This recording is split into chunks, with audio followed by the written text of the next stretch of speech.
हाँ भाई, last class में इलेक्ट्रिक चार्जेस वाला चैप्टर क्या कर लिया था, खत्म। डाइलेक्ट्रिक कांस्टेंट पढ़ा दिया था, लीनियर चार्ज डेंसिटी पढ़ा दी थी, सरफेस चार्ज डेंसिटी भी पढ़ा दी थी। ठीक है जी। अब आज हम लोग करेंगे क्वेश्चंस। तुम देखोगे अपने मॉड्यूल्स में तो पाओगे एक पेज है जिस पर केवल और केवल क्या लिखा है, बेसिक फॉर्मूला लिख के पूरा पेज ना खाली छोड़ा गया है। तो वो डेलिबरेटली खाली छोड़ा है हमने तुम लोगों के लिए। जितने भी फॉर्मूले इस चैप्टर में इस्तेमाल हुए हैं उन सभी फॉर्मूलों को तुम यहां पर लिख लोगे। ठीक है, तो जैसे एक दो तो फॉर्मूला मैं लिख देता हूं। सबसे पहले तो क्वांटाइजेशन का फॉर्मूला है Q बराबर प्लस माइनस, जिसमें n नंबर होता है 1 2 3 और E charge on n electron है और इसकी value 1.6 into 10 raise to power minus 19 coulomb है। दूसरा फॉर्मूला जो सबसे ज्यादा यूज है भाई, F बराबर K Q1 Q2 divide by R square. F बराबर K Q1 Q2 divide by, ठीक है, ये तुम्हारा कूलम्स लॉ है। और इसमें जो K की वैल्यू है भाई वो 9 इंटू 10 रेज़ टू पावर 9 है। बोलो सही है, क्लियर है ना। तो यही 2-3 फॉर्मूलों के ऊपर न्यूमेरिकल आएंगे। अब एक चीज समझ लो जरा बहुत ध्यान से, आज सवाल कराने के लिए एक कॉन्सेप्ट की जरूरत पड़ेगी मुझे। वो कॉन्सेप्ट मैं तुम्हें पहले ही समझाए दे रहा हूं। हम 3 तरीके के इक्विलिब्रियम की बात करेंगे। उतारने से पहले जरा इसको समझ लो, हम बात करेंगे इक्विलिब्रियम की। किसकी बात करेंगे? और जब मैं यहाँ पे इक्विलिब्रियम की बात कर रहा हूं तो मैं केमिस्ट्री के इक्विलिब्रियम की बात नहीं कर रहा कि rate of forward reaction becomes equal to rate of reverse reaction. मैं उसकी चर्चा कतई भी नहीं कर रहा हूं। ठीक है भाई, हमारे यहाँ फिजिक्स में 3 तरीके के इक्विलिब्रियम होते हैं, स्टेबल, अनस्टेबल और न्यूट्रल। इस बात को ध्यान से समझ लो। 3 तरीके के इक्विलिब्रियम फिजिक्स में होते हैं, स्टेबल इक्विलिब्रियम, अनस्टेबल इक्विलिब्रियम और न्यूट्रल इक्विलिब्रियम। ठीक है, सबसे पहले मैं तुम्हें स्टेबल इक्विलिब्रियम समझाता हूं। ये क्या होता है, तुम्हारे सबके घर में कटोरे होंगे ना। एक कटोरा ले लो कुछ इस प्रकार से, ठीक है भाई, और क्या काम करो कि इस कटोरे में एक कंचा यहां रख दो, एक कंचा यहां रख दो। अब अगर तुम इस कंचे को हल्का सा भी मूव करा देते हो तो ये इधर जाएगा, इधर भी जाएगा, लेकिन वापस इसी पॉइंट पे आकर के रुक जाएगा। हाँ ना बोलो, इसी पॉइंट पे आकर के रुकेगा ना। इस तरीके के इक्विलिब्रियम को स्टेबल इक्विलिब्रियम कहा जाता है। इस तरीके के इक्विलिब्रियम को क्या कहा जाता है? Stable equilibrium. स्टेबल इक्विलिब्रियम में क्या होता है कि अगर मैं बॉडी को उसकी पोजीशन से हटा दूं तो वो बॉडी वापस उसी जगह पे आ जाती है जिस जगह से तुमने उसको हटाया था। और इसको स्टेबल इक्विलिब्रियम इसलिए भी कहते हैं, ऐसा इसलिए भी होता है क्योंकि स्टेबल इक्विलिब्रियम की कंडीशन में जो नेट फोर्स लगती है ना मेरे भाई, वो 0 के बराबर होती है। स्टेबल इक्विलिब्रियम में जो नेट फोर्स लगती है वो किसके बराबर होती है? 0 के। बोलो क्लियर है। तो इसको तो कहा जाता है स्टेबल इक्विलिब्रियम। अच्छा, अनस्टेबल इक्विलिब्रियम के एग्जांपल में क्या है कि इसी कटोरे को उल्टा कर लो, ऐसे। इसी कटोरे को क्या कर लो? जब इस कटोरे को उल्टा कर लोगे तुम और अब इस कंचे को यहां रख दो ऐसे, और तुम एक बार इसको इसकी जगह से हटा दो, ये दोबारा कभी भी इस जगह पे लौट करके नहीं आएगा। एक बार जो ये कंचा इस जगह से हट गया फिर ये दोबारा कभी भी इस जगह पे लौट करके नहीं आएगा। इस तरीके के इक्विलिब्रियम को अनस्टेबल इक्विलिब्रियम बोलते हैं। कौन सा इक्विलिब्रियम बोलते हैं? अनस्टेबल इक्विलिब्रियम की क्या खासियत है कि बॉडी को अगर एक बार उसकी पोजीशन से रिमूव कर दिया जाए, सिर्फ एक बार, तो फिर वो अपनी पोजीशन पे वापस लौट के दोबारा कभी भी नहीं आती। इस तरीके के इक्विलिब्रियम को क्या बोलेंगे? अनस्टेबल। अच्छा, न्यूट्रल इक्विलिब्रियम का एग्जांपल है तुम्हारी टेबल पे रखी हुई बुक। जहां रखिए वहां भी आराम से रखिए, अगर तुम उसको हटा के हल्का सा इधर कर दो वहां भी आराम से रखी रहती है। ना तो उस पोजीशन को छोड़ के और आगे जाती और ना अपनी पहली वाली पोजीशन पे लौट के ही वापस आती। मतलब न्यूट्रल इक्विलिब्रियम में क्या है कि जिस नई पोजीशन पे तुम बॉडी को लेकर के जा रहे हो, बॉडी उस नई पोजीशन पे भी क्या बना ले? इक्विलिब्रियम। तो ऐसे इक्विलिब्रियम को क्या कहते हैं? न्यूट्रल। तुम्हारा जो वास्ता पड़ेगा सबसे ज्यादा वो इन दोनों से पड़ेगा। और 90% स्टेबल से पड़ेगा। अगर एग्जामिनर सवाल में ये कह दे कि बता भाई ये बॉडी इक्विलिब्रियम में है या नहीं, तो उसका इनडायरेक्टली मतलब है कि वो कौन सा इक्विलिब्रियम पूछ रहा है, स्टेबल। कौन सा पूछ रहा है भाई, बात पल्ले पड़ी, उतार डालो। अब सवाल करेंगे इसके बाद।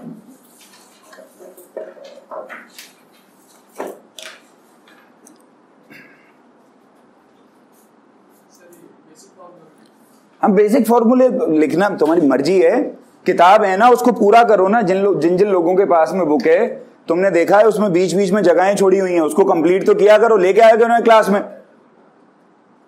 घर रख के आ जाता तुम लोग, क्या फायदा उसका।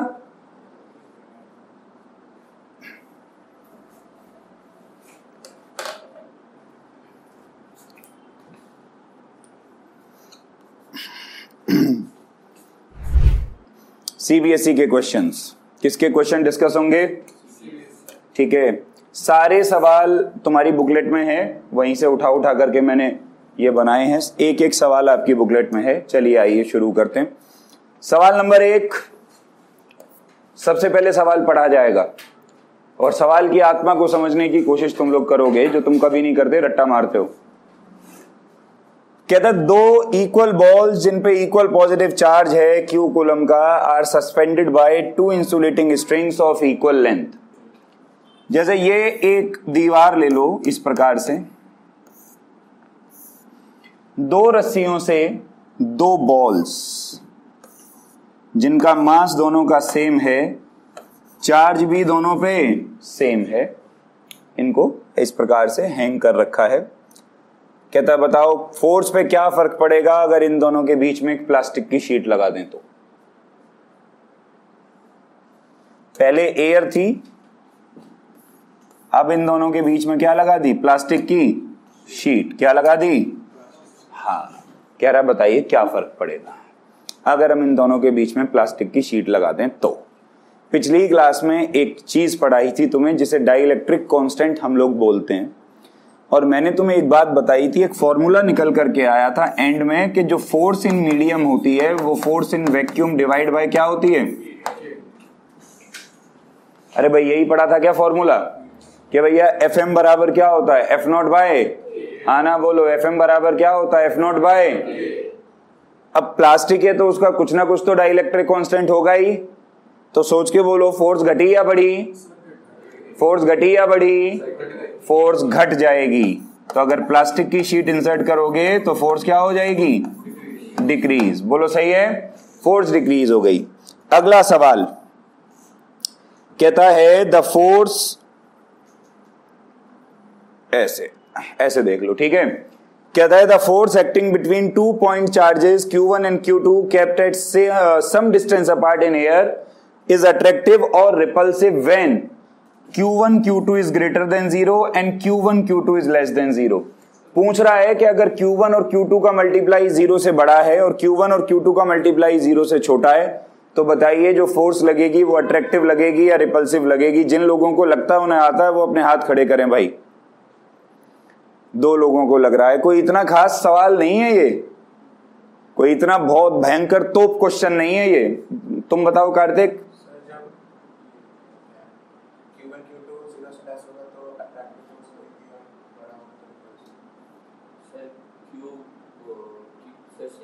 Same answer, Q1 Q2 greater than 0 equals to attractive force. अच्छा तुम्हारा उत्तर थोड़ा अलग है। Attractive repulsive force. अब सेम हो गया उत्तर। हिट एंड ट्रायल मेथड का सवाल है, इसमें कोई रॉकेट साइंस तो है ही नहीं। दिमाग लगा के देखो कि दिमाग तो, लेकिन क्या करें, अखरोट जैसा दिमाग है साला, चलता ही नहीं। चलाने की बहुत कोशिश करते हैं। पहला केस, Q1 की वैल्यू पॉजिटिव, Q2 की वैल्यू भी। अब इन दोनों का मल्टीप्लाई करोगे तो आंसर 0 से बड़ा आएगा। अगर मैं Q1 की वैल्यू नेगेटिव ले लूं और Q2 की वैल्यू भी, और इन दोनों का मल्टीप्लाई कर दूं वापस से, तो आंसर 0 से क्या आएगा, बड़ा। इन दोनों ही केस में ये चार्जेस एक दूसरे को अट्रैक्ट करेंगे या रिपेल। अरे दोनों की नेचर सेम है तो रिपेल करेंगे। इसका मतलब इस केस में फोर्स कैसी लगेगी, रिपल्सिव। कैसी फोर्स लगेगी, अच्छा, इसको अगर देखोगे ये सिर्फ तभी पॉसिबल है जब Q1 पॉजिटिव हो और Q2, इसका उल्टा भी हो जाए, Q1 नेगेटिव हो जाए और Q2 पॉजिटिव, तब भी Q1 Q2 जीरो से क्या आएगा, कम। और इस केस में इनके बीच में कैसी फोर्स लगेगी, अट्रैक्टिव। उतार डालो गधो, उतार लो। फॉरेन 2007 में पूछा गया सवाल, एफ का मतलब फॉरेन, एफ का मतलब फॉरेन में भी बोर्ड है CBSE का, हाँ ऐसे हल्के में नहीं लेने का। है नहीं, क्वेश्चन क्यों नोट कर रहे हो, क्वेश्चन तो मैंने पहले ही भेज दिए थे।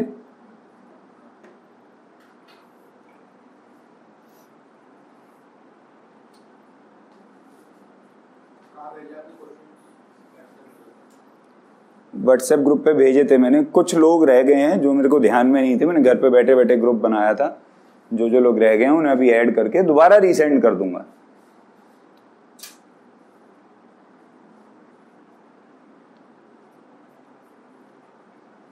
निवेदित एडिड है, नहीं तो भी नहीं, अच्छा एक मिनट रुको, लेट मी चेक।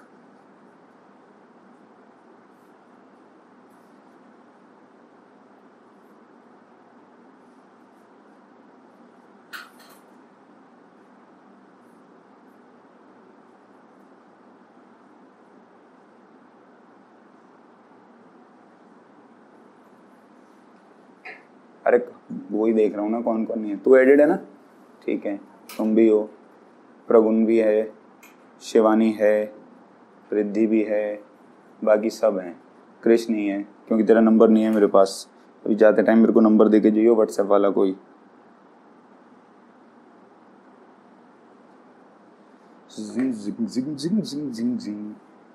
हो गया भाई, फटाक से उतारो, बहुत सवाल है करने को आज।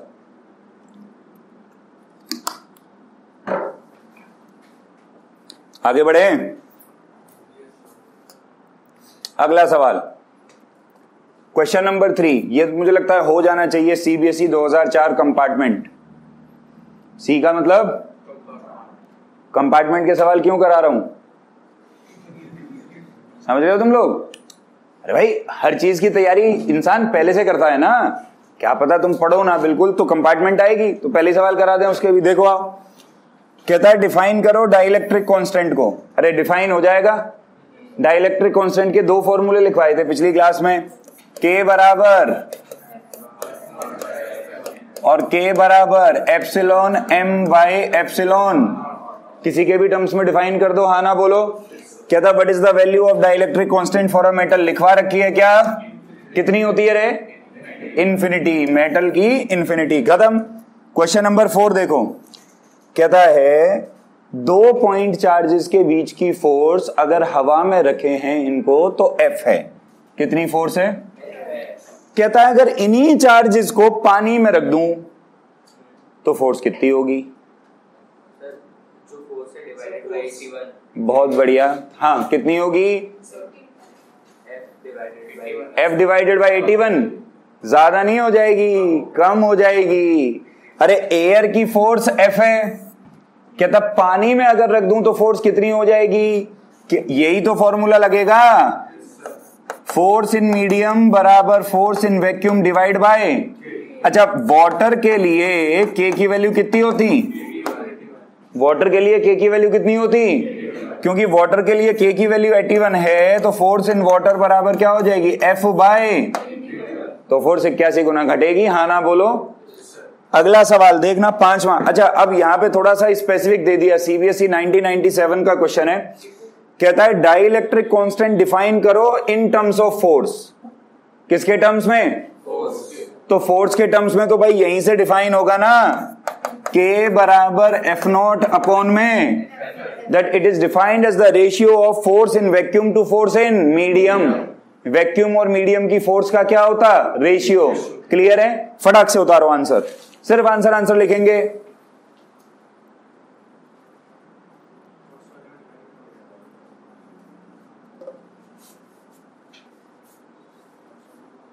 फर्स्ट वाले में कोई डिवाइड नहीं करना, मुझसे पूछ ले हो मेरे भाई, डिफाइन करना पड़ेगा, हाँ मेरे से पूछ लिया करो भाई, इधर उधर से ना पूछा करो, क्या पता तुम्हारे आगे पीछे साइड वाला बहुत कुछ ज्यादा ही बेहतरीन उत्तर बता दे।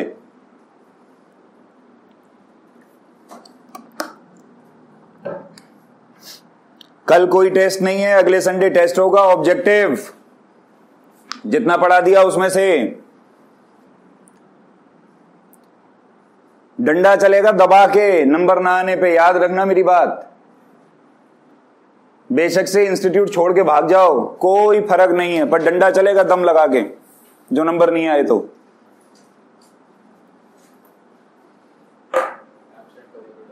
एब्सेंट हो गए तो डबल तुड़ाई करूंगा, यहां बता रहा हूं। वो 11th की खत्म कहानी। हाँ, 11वीं वालों को तो मैं बहुत आराम से, मतलब चलो बेटा चलो, तुम तो बस कैसे 11वीं में निकल जाओ, क्योंकि बेचारे बच्चे 10वीं के सपने संजो के 11वीं में आ जाते हैं। 10वीं में स्कूल वाले 90-90 नंबर बांट देते हैं, लो बेटा लड्डू बट रहे, तू भी ले 90, तू 95 ले ले, तू एक काम कर, तू खाली 100 ही ले ले। वो तो 100 से ज्यादा नंबर नहीं बने ना, खाली स्कूल वाले 100 से फालतू भी नंबर दे दें। अच्छा, फिर बच्चा गुमान में पहुंच जाता, ओहो मेरे तो 96 आए, मैं तो ऐसी तोप चलाऊंगा ना, समझ रहे हो, कहानी खत्म कर दूंगा। और फिर वो तोप 11वीं में चल जाती है उल्टी। तो तुम्हारी तो किस्मत बहुत अच्छी थी जो क्लासेस ऑनलाइन रही, कोविड का टाइम रहा। और जो बेटा कोविड से पहले का एरा होता ना, तो तुम में से कई भाई पहले यूटी में ही फेल हो गए होते, और सितंबर आते आते साइंस छोड़ के भग गए होते, ना तो उस लेवल का पेपर आया तुम्हारे फाइनल। अब कई लोग तर्क दे देंगे, हाँ ना, मैं वही बता रहा हूं, कई लोग तर्क देंगे, हम तो ऑफलाइन पेपर दिए हैं, सितंबर के भी और मार्च वाले भी, हम तो अपने दम पे पास हुए हैं। तो उन्हें मैं याद दिला देना चाहता हूं कि जो ऑफलाइन पेपर भी हुए उनका कोई खास लेवल नहीं आया, क्योंकि मास्टरों को भी पता थी कि ये वैसे ही मरे पड़े, इन्हें क्या ही मारें। मैं एपीओम में था जब टीचर, और मैं ये बात बता रहा हूं तो मैं सन 2020 की नहीं 19 की, वो हमारे एक एचओडी आया करते थे, वो बोले पेपर बहुत बढ़िया बनाना नितिन जी, बहुत बढ़िया पेपर बनाना 11वीं का, हमको बच्चे छांटने हैं, हम उन बच्चों को 12वीं में जाने ही नहीं देंगे जो बच्चे पढ़ते नहीं है। मैंने कहा अच्छा, मैंने लगता बुड्ढे अंकल जी को एकदम मतलब दिमाग आ गया भाई, मैंने पेपर बढ़िया बना दिया। पेपर बढ़िया बना के उन्हें दिखाना पड़ता था, वो साइन करते, तब वो छपने में जाता था। बोले और बढ़िया बनाओ, मैंने भाई और बढ़िया बना दिया। और मैंने स्पेशली ये कह दी थी, मैं जिस दिन फिजिक्स का पेपर हो मैं आऊंगा नहीं स्कूल, ये बात पक्की है। 36 बच्चों की क्लास में ना 22 फेल हो गए थे, और जो पास हुए ना उनमें जो मैक्सिमम नंबर आए थे 70 में से वो 32 थे। जो क्लास का टॉपर था, कितने आए थे नंबर? 32। मुझे बहुत ढूंढा उन्होंने उस दिन कि मास्टर स्कूल में मिले तो सही, कहीं इतने पढ़ाया लिखा तो कुछ है नहीं, पेपर ऐसा दे दिया, समझ रहे हो। तो ये स्थिति थी। 32 यहां तक रो गए थे, बोले ये कैसे हुआ। मैंने दे दिए जेई के सवाल उठा के, सब्जेक्टिव। पुराने जमाने में तुम पता है जेई सब्जेक्टिव आता था, जेई सब्जेक्टिव आता था पहले, ऑब्जेक्टिव नहीं आता था, सब्जेक्टिव आता था। सब्जेक्टिव के क्वेश्चन छाप दिए, खूब रोए दम लगा के। तो बहुत आसान, तुम तो बहुत लकी लोग हो। चलो इसी बात पे पहले सवाल का जवाब दे दो मुझे जल्दी से, सवाल पढ़ लो यार।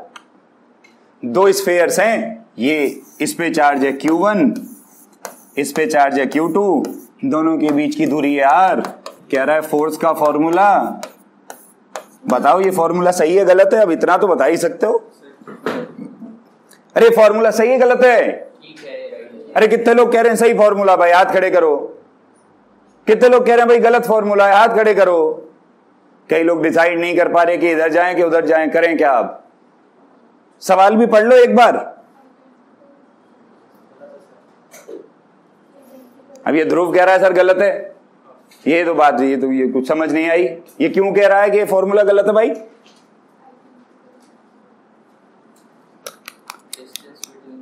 अरे गधो, यू गलत है। अरे गधो, तुम बहुत बड़े गधे हो, तुम देख ही नहीं पा रहे क्योंकि तुम ध्यान ही नहीं देते। देखियो क्या लार्ज कंडक्टिंग स्फीयर है। और कूलम्स लॉ डिफाइन कराते टाइम मैंने तुम्हें क्या बोला था कि it is applicable only for point charges. तो अगर बड़े बड़े कंडक्टिंग स्फेयर है तो एग्जैक्टली फॉर्मूला ये कैसे लग सकता है? मतलब ये एग्जैक्ट फॉर्मूला गलत नहीं है गधो, फॉर्मूला सही है, बट इस केस के लिए एग्जैक्टली ये नहीं लगेगा, मतलब जो आंसर आएगा वो गलत आएगा। रीजन क्या है उसका? As Coulomb's law is applicable only for point charges. अरे यार हाँ ना तो बोलो, अरे आया, यहीं पे फंसा गया तुम्हें एग्जामिनर सवालों में। दूसरा सवाल देखना मैंने करवाया था, क्या बता क्या ये चार्ज हो सकता है? No sir. क्या ये चार्ज पॉसिबल है? कितने लोग कह रहे हैं आप पॉसिबल है? हाथ खड़े करो। चलो चलो चलो, कितने कह रहे हैं पॉसिबल नहीं है? वो हाथ खड़े करो।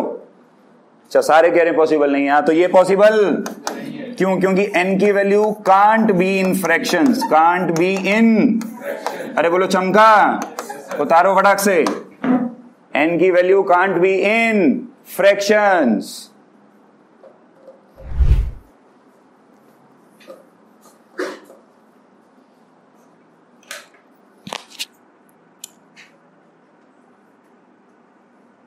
उतार लिया?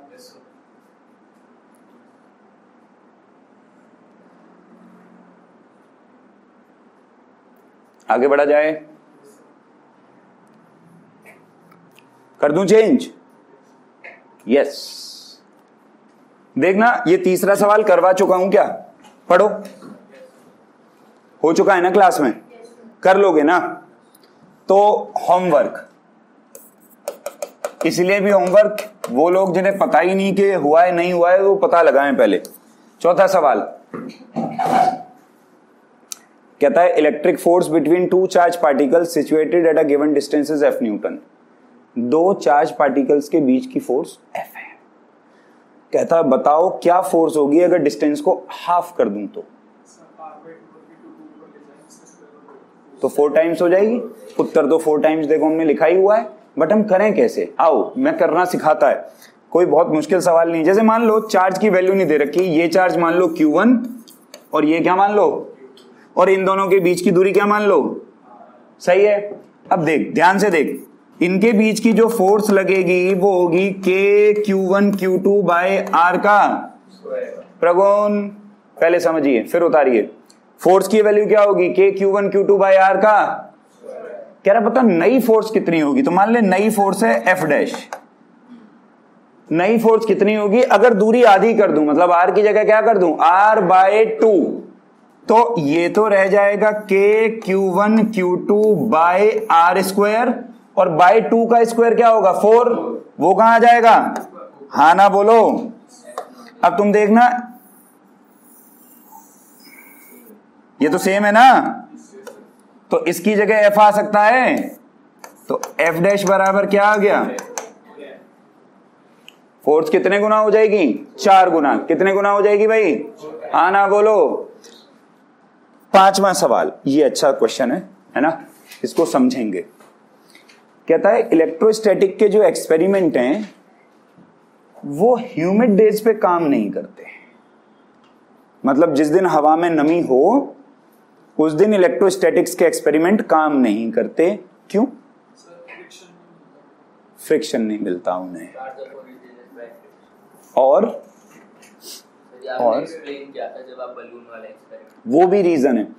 उससे भी ज्यादा अच्छा रीजन एक और भी है, सेफ्टी का। सोचो चार्ज को कंडक्ट करा देंगे, अगर एयर में ह्यूमिडिटी होगी तो वो एयर चार्ज का कंडक्शन करना शुरू कर देगी। हाँ ना बोलो। अब तुम सोच के देखो, मान लो मैं इलेक्ट्रोस्टैटिक्स का कोई एक्सपेरिमेंट कर रहा हूं और यहां पर ना मैंने बहुत सारा चार्ज इकट्ठा कर लिया, तो अभी वो चार्ज तुम तक पहुंच नहीं सकता। क्यों? क्योंकि हवा में नमी नहीं है और एयर इंसुलेटर है। अगर इस हवा में नमी हुई और एयर इंसुलेटर नहीं रह जाएगी तो वो चार्ज यहां से किस तक ट्रांसफर होगा? हो सकता है मुझ तक भी हो जाए, मैं तो ज्यादा पास खड़ा हूं, फिर तुम तक भी होगा। तो तुम्हें वक्त वक्त पे क्या लगते रहेंगे? झटके। कभी इसको झटका लगेगा ही, कभी उसको लगेगा, सबको ऐसे बारी बारी से झटका दे सकता है। हाँ ना बोलो। इसीलिए इलेक्ट्रोस्टैटिक्स के जो एक्सपेरिमेंट हैं वो ह्यूमिड डेज पे काम नहीं करते। क्यों नहीं करते, इसका रीजन हम लिखेंगे, क्योंकि presence of humidity, presence of humidity makes charge conducting. Charge को क्या बना देती है, presence of humidity makes charge conducting, और इसलिए ये काम नहीं करते। उतार डालो फटाक से।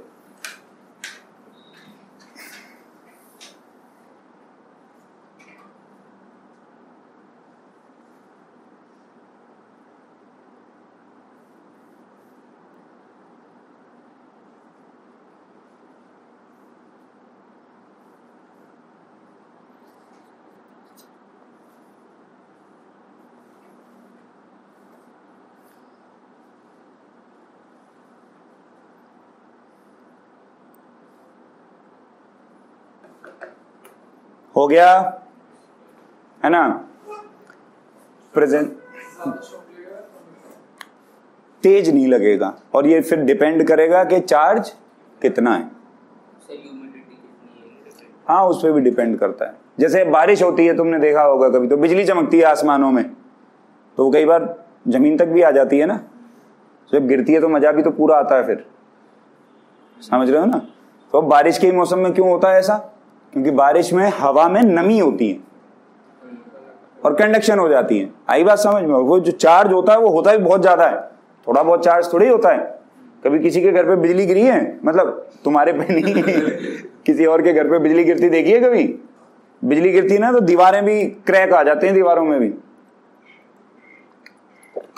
और घर बन ही रहा हो ना ताजा ताजा, तोड़ देती है उसको, फिर खत्म कर देती है घर को एकदम। हाँ भाई, फालतू के सवाल, अच्छा इनका मैं जिससे उत्तर पूछूंगा ना बे, वही बताया केवल, कोई फालतू की बात नहीं होगी। 10वां सवाल, होमवर्क। अभी लिखने की जरूरत नहीं, पेन मत चलाया करो फालतू का, मैं समय दे रहा हूं ना लिखने को, इधर ध्यान लगाओ। फिर जब मैं पेपर में पूछूंगा ना, फिर नहीं पेन चलेगा तुम लोग का, पहले समझो फिर उतारो। 11th कहता है यार डायमेंशनल फॉर्मूला लिख दो इलेक्ट्रोस्टैटिक कांस्टेंट के लिए। एप्सिलॉन नॉट का बिल्कुल उल्टा, एप्सिलॉन नॉट का बिल्कुल, एप्सिलॉन नॉट का क्या होता है, m-1 l-3 t4a², तो इसका होगा m1 l3 t-4a-2। बोल सही है, यही होना चाहिए।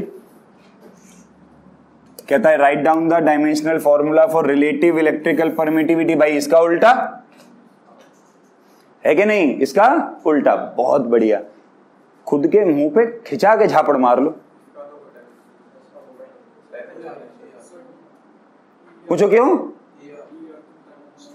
ER पूछा है, पिछली क्लास में गला फाड़ फाड़ के चिल्लाया था मैं, और फिर साले बताने लग गए हाँ बिल्कुल सही कह रहा बुड्ढे, ये इसका उल्टा ही होगा। ये क्वांटिटी कैसी होगी, डायमेंशन, इसकी डायमेंशन नहीं होगी। एप्सिलॉन आर की पूछी है, एप्सिलॉन नॉट की नहीं। समझो, अंतर समझा करो। डिफाइन 1 कूलम, क्या लास्ट क्लास में डिफाइन करा दिया था? ये तो डेफिनेशन लिखनी है, एग्जैक्ट हो जाएगा। कहता है किस मीडियम में 2 चार्जेस को रखूं ताकि फोर्स जो है वो 1 तिहाई हो जाए वैक्यूम की। क्या गिवन है कि फोर्स इन मीडियम 1/3 है किसके, वैक्यूम के। फॉर्मूला क्या होता है, Fm बराबर F0 बाय, यार हाँ ना बोलो, यही होता है ना फॉर्मूला। तो मीडियम की फोर्स कितनी दे रखी है, F0/3 बराबर F0/K। F0 ने F0 को मारा और K की वैल्यू क्या आ गई, उतारो।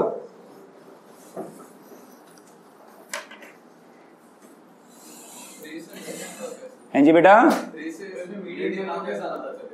एक एक करके बोलो। हाँ, उस मीडियम में रखो जिसकी K की वैल्यू 3 हो। हाँ, नहीं ऐसा कोई जरूरी तो नहीं, फॉर्मूला याद रखो।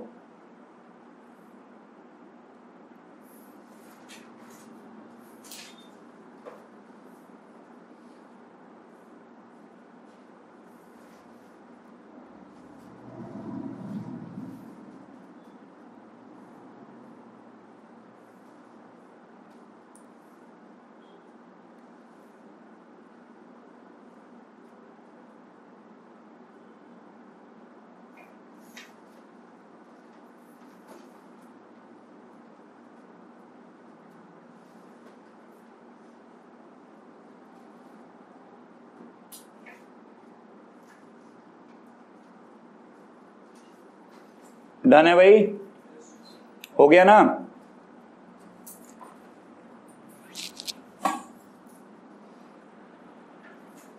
चलो देखो आओ, अब कुछ मजे की बातें। तो एक एक नंबर के सवाल थे सारे। 1 मार्कर क्वेश्चन कॉन्सेप्ट्स के लिए बहुत जरूरी होते हैं, ये बात ध्यान रखें। तो ये सारे 1 मार्कर क्वेश्चंस थे। बढ़ा दूं ना आगे? 2 marker questions and now we need to just focus. All India 2011 स्कूलों में बहुत पूछा जाता है भाई ये सवाल, ठीक है। कहता है एक ग्राफ बनाओ जो वेरिएशन दिखाए फोर्स का और 1/r² का दो चार्जेस के लिए। पहला इन दोनों के लिए और दूसरा इन दोनों के लिए, ये कहना चाह रहा है। अब इसमें जरा समझना पड़ेगा ध्यान से कि यार फोर्स का फॉर्मूला क्या होता है। फोर्स का फॉर्मूला होता है K(Q1 Q2) divide by R का, हाँ ना बोलो, यही होता है ना formula, K(Q1 Q2) by R का स्क्वायर। अगर फोर्स और R² के बीच का ग्राफ बनाऊं तो ग्राफ कुछ ऐसा ही बनना चाहिए।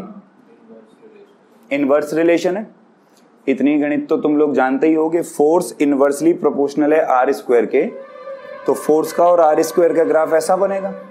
लेकिन क्वेश्चन में क्या फोर्स और R² का ग्राफ पूछा है या फोर्स और 1/r² का पूछा है? तो अगर फोर्स और R² का ग्राफ ये बन रहा है तो फोर्स और 1/r² का कैसा बनेगा? स्ट्रेट। कैसा बनेगा? स्ट्रेट ही बनना चाहिए, क्योंकि फोर्स अगर R² के इनवर्सली प्रोपोर्शनल है तो 1/r² के तो डायरेक्टली प्रोपोर्शनल है ना, 1/r² के। तो अगर ये 1/r² के भाई डायरेक्टली प्रोपोर्शनल है तो फिर ग्राफ ऐसा बनेगा। ये देखें, इस तरफ हम ले लेंगे फोर्स और इस तरफ क्या ले लेंगे? 1/, ये तो बनेगा इन दोनों के लिए 1 माइक्रोकूलम्ब और, क्योंकि इनकी फोर्स रिपल्सिव होगी और इन दोनों की फोर्स कैसी होगी? अट्रैक्टिव। तो इनके लिए कहां बनेगा? नीचे।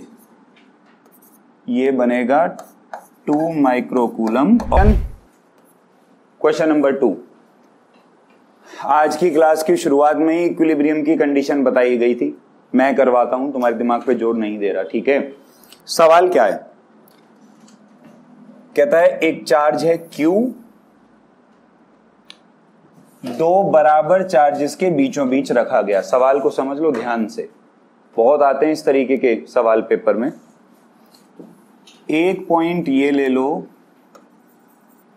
एक पॉइंट ये ले लो, यहां पे चार्ज ले लो Q और यहां पे भी चार्ज ले लो Q, इन दोनों को मिला दो। कहता है भाई ये मान लो एक पॉइंट A और ये पॉइंट, कहता है एक चार्ज है स्मॉल q, इन दोनों चार्जेस के बीचों बीच रखा गया। तो बीचों बीच रखा गया, दूरी नहीं दे रखी, मैं ये मान लेता हूं दूरी है d/2, तो ये भी कितनी हो जाएगी? तो टोटल दूरी इन दोनों के बीच में क्या हो गई? d। सही है। कहता है बताओ, प्रूव करो कि ये तीन चार्जेस का सिस्टम इक्विलिब्रियम में तब होगा जब small q minus capital Q/4 के बराबर आएगा। कहता है प्रूफ करो। अब इक्विलिब्रियम की कंडीशन मैंने तुम्हें स्टार्टिंग में ही बता दी थी। ये सिस्टम इक्विलिब्रियम में तभी हो सकता है जब नेट फोर्स क्या लगे? 0। और तीनों में से कोई से भी चार्ज पे नेट फोर्स निकालो तो वो कितनी लगे?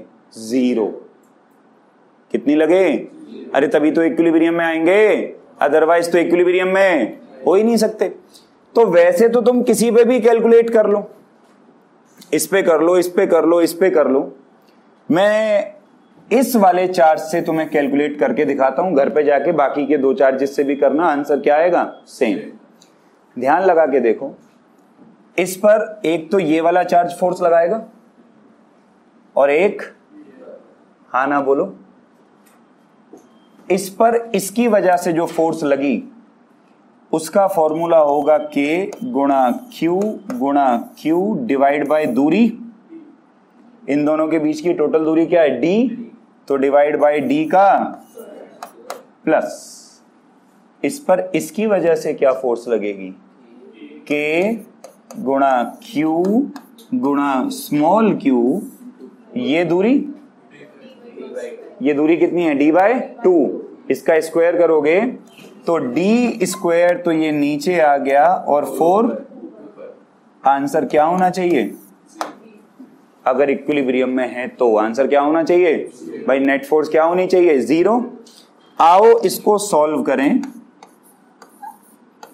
के क्यू का स्क्वायर बटे डी का स्क्वायर बराबर minus 4k divide by D का, जो चीज कटती है उसको काट दो, डी स्क्वायर से डी स्क्वायर, के से के, एक क्यू से एक क्यू, हाँ ना बोलो। तो कैपिटल क्यू बराबर बचा -4 स्मॉल क्यू, और अगर तुम देखो तो स्मॉल क्यू बराबर क्या आया? Minus capital Q by, hence proved. Hence मैंने कुछ नहीं किया, मैंने सिर्फ कॉन्सेप्ट लगाया। उसने कहा साबित करो कि सिस्टम इक्विलिब्रियम में है, मैंने दिमाग चलाया कि इक्विलिब्रियम के लिए नेट फोर्स क्या होनी चाहिए? 0। मैंने कोई भी एक चार्ज पकड़ा, उस पर टोटल फोर्स निकाली और उसको किसके बराबर रख दिया? 0 के। सॉल्व कर दो, आंसर उतारो। सही है? समझ लेना, अगला सवाल इसी का रिपीट है, रिपीट टेलीकास्ट, और वो होमवर्क में देगा मैं। 2 मार्कर है तो 4 लाइन में आंसर आ गया, और क्या चाहिए? मुझे तो न्यूमेरिकल बहुत अच्छे लगते हैं भाई सब्जेक्टिव पेपर में। रीजन है भाई, नंबर पूरे मिलते हैं यार। 5 नंबर का थ्योरी का क्वेश्चन आया, उसमें बुड्ढा बाबा 4 4.5 ही देने का, आधा नंबर खा जाने का खाम में, कोई विदाउट एनी रीजन। न्यूमेरिकल सही करो, पूरे नंबर लो।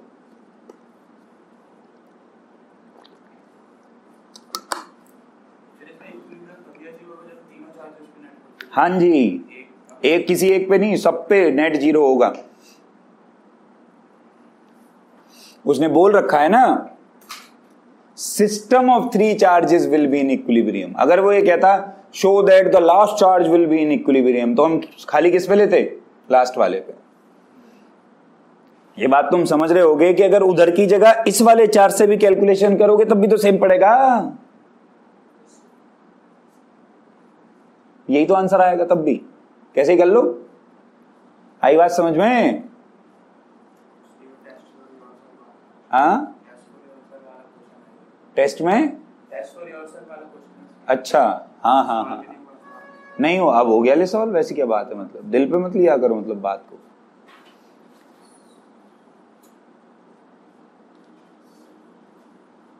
जब भी मिलते हैं तो कतरा के, एक सवाल ना जो होमवर्क में दूंगा, मजेदार, तुम मजा आएगा भाई साहब। अब मैं सोच रहा हूं मतलब अभी, मतलब ठीक है भाई कृष्ण, आओ अगले सवाल पे बढ़े। अरे बोल दो जल्दी। उसका बड़ा भाई, उस वाले का जो अभी करा है उसका बड़ा भाई, ये आ जाओ, ये तुम ही करोगे होमवर्क में, मैं समझा देता हूं। कहता 2 फिक्स पॉइंट चार्जेस हैं, +4e और +e। इधर ले लो +4e, इधर क्या ले लो? इस पॉइंट को ले लो a, इस पॉइंट को ले लो b। कहता है इन दोनों के बीच की दूरी है a। कहता है बता तीसरा चार्ज कहां रखूं? तीसरा चार्ज बता, तीसरा चार्ज कहां रखूं ताकि सिस्टम इक्विलिब्रियम में आ जाए। ताकि सिस्टम किस में आ जाए? उसका बिल्कुल उल्टा है ना, उसमें बता रखा था कि बीचों बीच रखा है, इसमें पूछ रहा है कि कहां रखूं, तो तुम दिमाग लगाओ कहां रखोगे, मुझे क्या पता, डायग्राम बना लो, मेरे को क्या देख रहे हो, चलो घर से पता लगाना। हाँ हाँ बोल बोल खतरा बोल, अरे बोल भाई, यूं सोच रहा होगा करवा दो सर, डी, अरे कोई जरूरी है डी लोगे, मतलब मैंने डी ले लिया तुम भी डी, हाँ भाई साहब एक काम कर ले, यहां रख ले सी पे, यहां रख ले सी पे, एक्स दूरी पे, तो ये दूरी क्या हो जाएगी, अब निकाल लो यार, यार हद है यार, कंडीशन तो वही लगेगी ना, एफ नेट क्या करने का 0, उसमें क्यू के लिए सॉल्व किया था, इसमें एक्स के लिए सॉल्व कर दो उस्ताद, उत्तर तुम्हारे सामने है, बिल्कुल सही उत्तर है 2/3 है फ्रॉम चार्ज प्लस ही, यही आएगा। एक सवाल मैं एक सवाल घर के लिए और दे दूं, हैं क्या बोलते हो, क्या सोचते हो, तुम मना कर दोगे तो नहीं दूंगा तो मैं तुम्हारा दिल रख रहा हूं, मैं तुमसे पूछ रहा हूं तो समझो मैं दिल रख रहा हूं। आओ इधर देखो, इसको उतारने के साथ साथ एक और सवाल देखो, जैसे मान लो ये एक बॉडी है, इस पे टोटल चार्ज है Q, कितना चार्ज है, कितना चार्ज है, हमने इस चार्ज को 2 भागों में विभाजित कर दिया, एक भाग हुआ स्मॉल q, तो ऑब्वियस सी बात है दूसरा क्या हो जाएगा, हा हा हा हा। सवाल कहता है find the value of charges so that force between them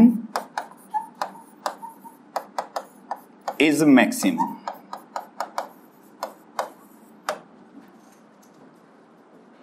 क्या था, चार्ज के टुकड़े कर दिए 2, एक कर दिया स्मॉल क्यू, दूसरा क्या कर दिया capital Q minus small Q. पूछता है, क्या पूछता है कि कितनी वैल्यू होगी चार्जेस की,